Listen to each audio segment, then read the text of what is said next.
जो है वो लाइन ऑफ कंट्रोल भारत और पाकिस्तान के बीच जम्मू कश्मीर में है, और LAC भारत और चीन के बीच में लाइन ऑफ एक्चुअल कंट्रोल करके है, ठीक है, LAC और LOC।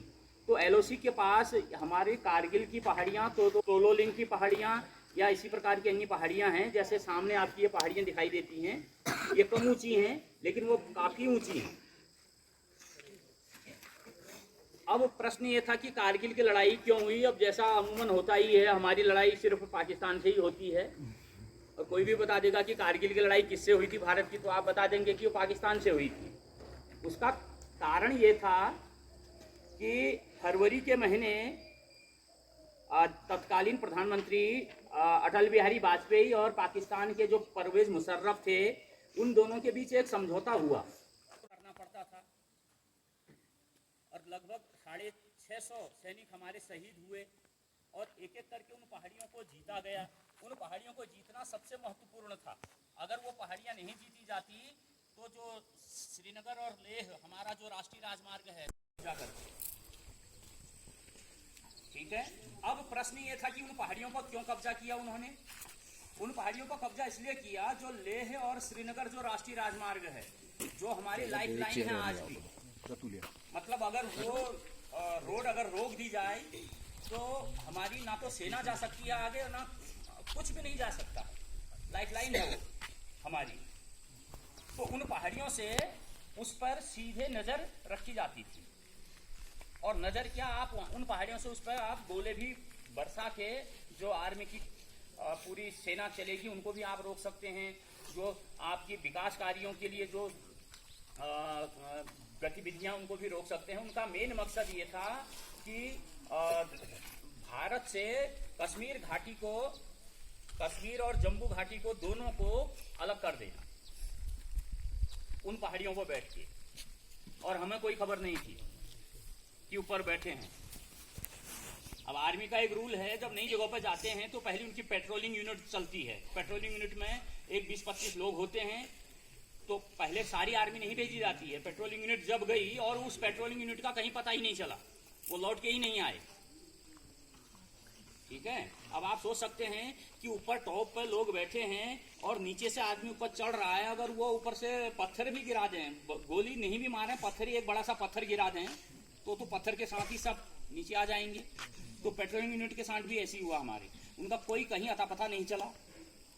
उसके बाद फिर दूसरी यूनिट भेजी गई, वो भी इतने सक्षम नहीं थे, वो पॉलिटिकल उसके कारण वो थे कि जज्बे वाले कि आदमी ऊपर को चढ़ रहा है, और रात को उन्होंने उस पर चढ़ाई की, दिन में वो देख ले रहे थे। आप यकीन नहीं मानते हैं, दिन भर वो जहां पड़े हैं रास्ते में आधे उस पर वो पड़े थे, और रात होने पर ऊपर चढ़ते थे,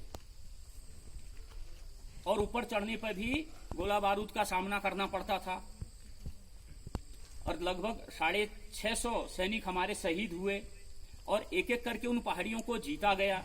उन पहाड़ियों को जीतना सबसे महत्वपूर्ण था।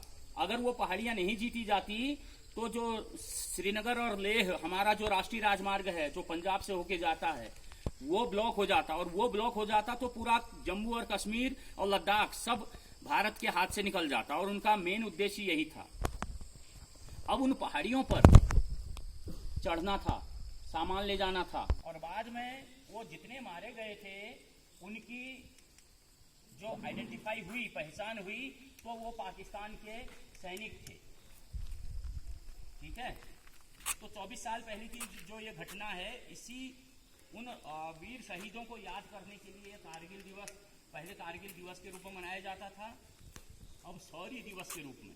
और वास्तव में बिल्कुल साइलेंट हो जाएंगे। लड़ाइयाँ होती हैं, नहीं होता है, लेकिन एक परिस्थिति ऐसी होती है कि हम आमने सामने हैं, हम मैदान पर छुपे हैं, हमें सब कुछ मिल रहा है।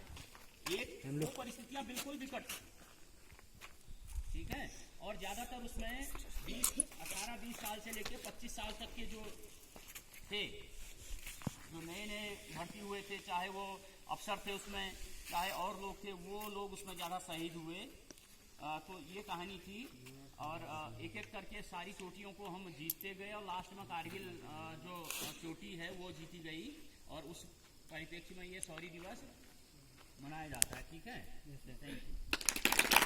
देख लेना, कारगिल लड़ाई में एक अभी योगेंद्र यादव हैं, उनके यहाँ से हाथ कटे हैं और घुटने से पैर कटे हैं। आप यकीन नहीं मानेंगे, 36 गोलियां लगी थी उसको। और चंडीगढ़ में पीजीआई में उनका इलाज चल रहा था। KR नारायणन हमारे राष्ट्रपति थे, उन्होंने उन्हें मृत घोषित करके परमवीर चक्र की घोषणा कर दी। परमवीर चक्र मरने के बाद ही मिलता है। योगेंद्र यादव पहले ऐसे व्यक्ति हैं जिनको जिंदा होते हुए मिला। तो उनकी कहानी मैं शाम को डालूंगा उस ग्रुप में, आप देखना उसको। तो वो अपनी पूरी कहानी 33 मिनट का वीडियो है, बताते हैं वो किस प्रकार से बचे। तो उनके आज भी बच्चों व्हील चेयर पर बैठते हैं, उनके यहाँ कोहनी से नीचे एक हाथ, वो हाथ जो है वो नकली हाथ है और घुटने से नीचे पैर नहीं है, यानी काट जो है आपकी सब समझ में आ जाएगा वो किस प्रकार से बताते हैं। और जिंदा वो उसमें प्रत्यक्ष, मतलब वहां से और भी लोग जिंदा आए, ऐसा नहीं है, लेकिन उनकी जो कहानी है वो कुछ अलग ही है। क्योंकि उनकी पूरी जो 140 लोगों की अपनी यूनिट थी, तो 139 लोग मार दिए गए थे। और वो कह रहे थे कि जब आधे घंटे के बाद जब मुझे होश आया तो मैंने सोचा कि हाथ हिलाया, हाथ हिल नहीं रहा था, और देखा, सोच रहा था कि मैं जिंदा हूं या मर गया हूं करके। आप खुद ही उसको देख लेंगे, मैं शाम को उसमें डालूंगा, ठीक है। आसमान